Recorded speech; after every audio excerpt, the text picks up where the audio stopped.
Hey everybody, V here. I just wanted to give you a brief update of how I'm doing.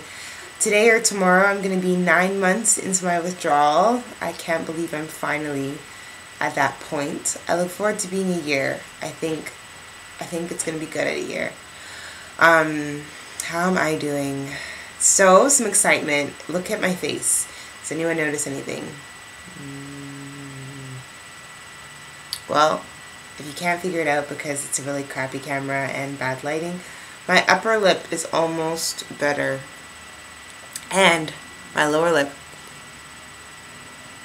is better. All that is a pimple and scarring.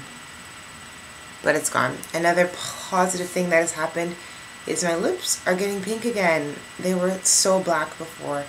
It was just terrible, but they're getting pink. They're peeling each day when I get in the shower, when I go to eat. It's kind of embarrassing, but people will be like, oh, there's crumbs on your lips. It's like, no, my lips are peeling, thanks.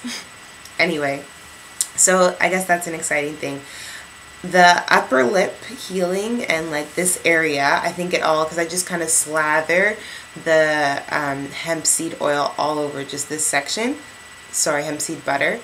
I think that's made a huge difference for the healing in my lip and just helping moisturize the area, helping the area heal.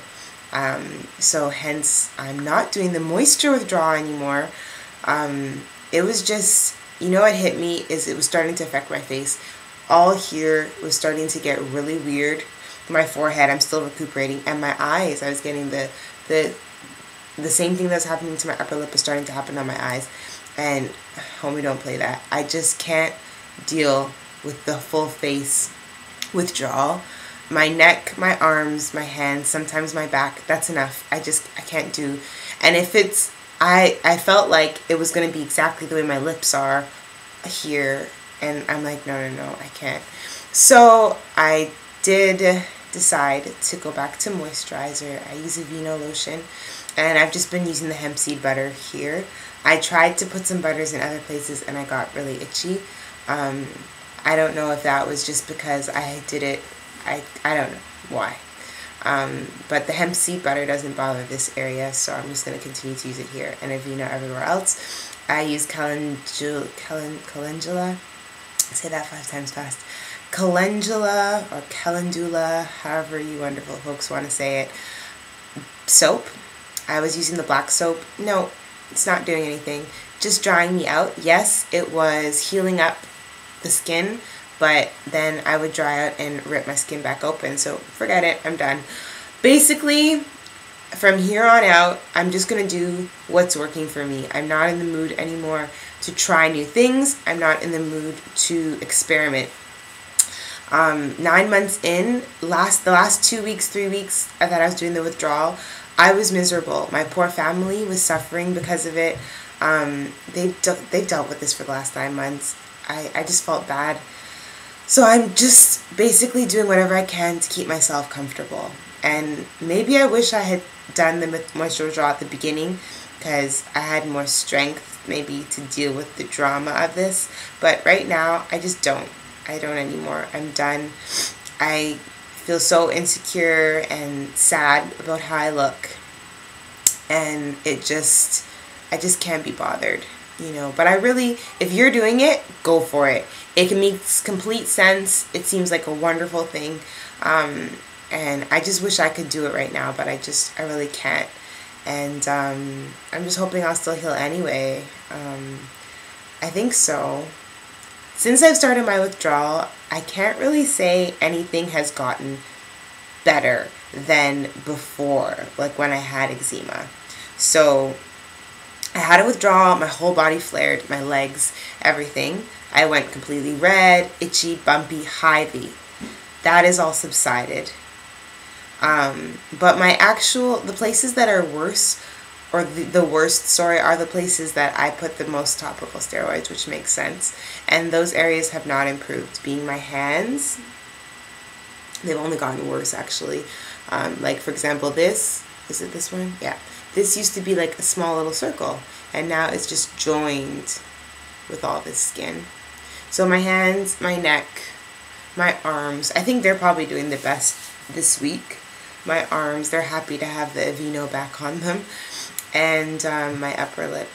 I also did apply it to my eyes, and I'm surprised my eyes have not been worse. They are flaring a little bit right now, but I think that's just, they're just dry from recovering from not using topical steroids. Oh, by the way, I'm wearing a little bit of makeup in this video, so I just didn't want to embarrass myself again.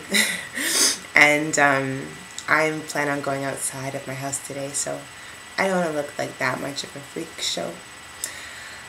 Some things I wanted to talk about with you lovely people. I don't know. This is a crazy journey. You know, some days you're up, some days you're down. Today, I'm kind of in the middle, you know. My skin is feeling alright. I think using the Aveeno has been a good choice for me. I feel better. And I am taking flax seeds. So I grind them, and I've been taking them daily. So I think that the omega-3 or whatever it's called in that has been a blessing for my skin and the moisture and keeping down maybe minimal inflammation sort of thing. I know when in the summer, I used to take the fish oil, a really good like Carlson brand, and for the 2 months that I took it, my skin was doing really well. And it was summertime, so I mean there's so many different factors. I was jogging, so sweating a little bit. Oh, something I wanted to tell you guys about. I had a random experience when I was in the grocery store on Friday. I had been running around grabbing foods because, you know, I was having people over. And then I went to cash out my food at the cash register, and randomly my neck was on fire. I have never experienced this sort of burning in my entire life. Just burn, oh my goodness. And I was just there like, because I didn't know what to do. Because you know, you're swiping your card and you're trying to put your food, your groceries in the bags, and I'm burning. It was awful. And I went into the car. It's winter here in Canada. I blasted my AC and was just like, oh my goodness, Lord help me. So I don't know if anyone's had that. I think that my neck was attempting to sweat. My neck doesn't really sweat. It was sweating in the summertime, but it stopped. My sweating stopped. So I was kind of like, yay, maybe I'm sweating, but if that's the case, no, I don't want to sweat if it's going to burn like that. The same thing happened behind my knees. I don't really have withdrawal on my legs, but they itch like crazy. But just to show, for you guys to know how much topical steroids affect your skin, I probably scratch my legs more than anywhere and the hardest, and my legs are completely normal because I've never applied topical steroids on them, or if I had, like, not enough. And if I did apply it on my legs, it wasn't because I had a flare. It was just because I had some left over on my hands, and I just kind of rubbed it in my legs. And my legs they look normal. I would show you my legs right now, but I didn't shave them, so no. And they're just normal. And I scratch them like crazy. But the other parts of my body that I use topical steroids, like if I start scratching my hands for too long, you know, it's gonna split open. It's weird. So you can see how topical steroids have thinned the skin. Like I can't just scratch like a maniac. So sometimes when I am really itchy on other parts, like my arms or my neck or my upper lip, I just start scratching my legs so that I can kind of get some itching relief. But I know it's not going to do any damage. Has anyone had that experience where they're not flaring on a certain part of their body and they see the difference in skin? Another exciting thing that I noticed that's happening is that my skin is getting stronger, because it always used to break apart, especially my hands. And my hands haven't broken apart for a while now, maybe since September. So that's really exciting. Like they hardly break apart. I did scratch. This happened because, don't do this, folks. I was using the carpet to scratch my knuckles, just rubbing. Oh, it felt so good. But then I scratched myself, and it was pretty deep, and it's taking a really long time to heal. So don't scratch your hands on the carpet. Not smart. Anyway, I've been chatting for 9 minutes and 52 seconds. Not cool. I hope you guys have a really good week. And if you're not having a good week, that's okay. You just chill. Grab some chips. Watch something you like. You know, hopefully you'll feel better next week. And if not, don't worry. You will feel better. You will. I promise. If it's not tomorrow, it's next week. If it's not next week, it's next month. If it's not next month, it's next year. For sure. You'll feel much better. So just keep on chugging. Just keep going, you know. And remind me this when I am all like, ah! in one of my next videos. Because you know what? Sometimes you're good, sometimes you're not. Sometimes you're kind of in between. And, you know, just keep going. You can get through this. I know it's terrible, but you can get through it. I promise. I say the same thing to myself. And I might shorten this video because now it's 10 minutes and 53 seconds. Wow. All right. Love you. Mwah.